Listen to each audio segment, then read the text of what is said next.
जिस बात की चर्चा अब तक महाराष्ट्र के राजनीतिक गलियारों में हो रही थी, उसके साकार होने की कवायद शुरू हो चुकी है।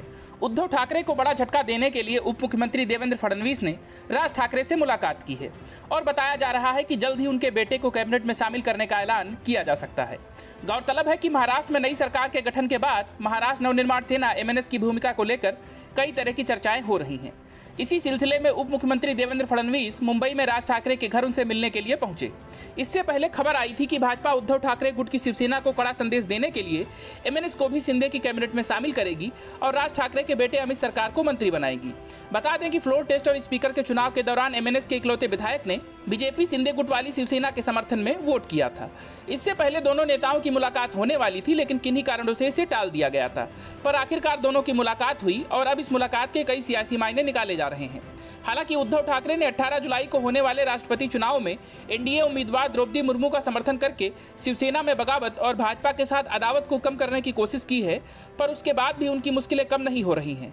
हर रोज शिंदे गुट की ताकत बढ़ती जा रही है और उद्धव ठाकरे कमजोर हो रहे हैं। इसीलिए शिवसेना पर उनका दावा भी कमजोर पड़ रहा है।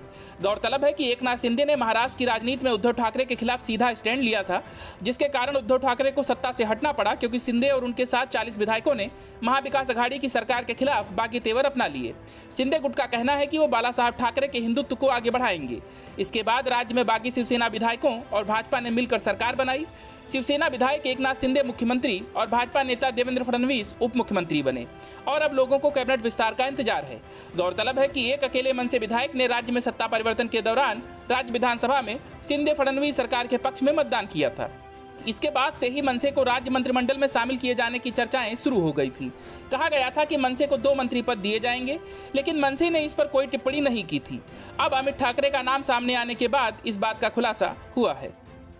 Bureau report, news of India.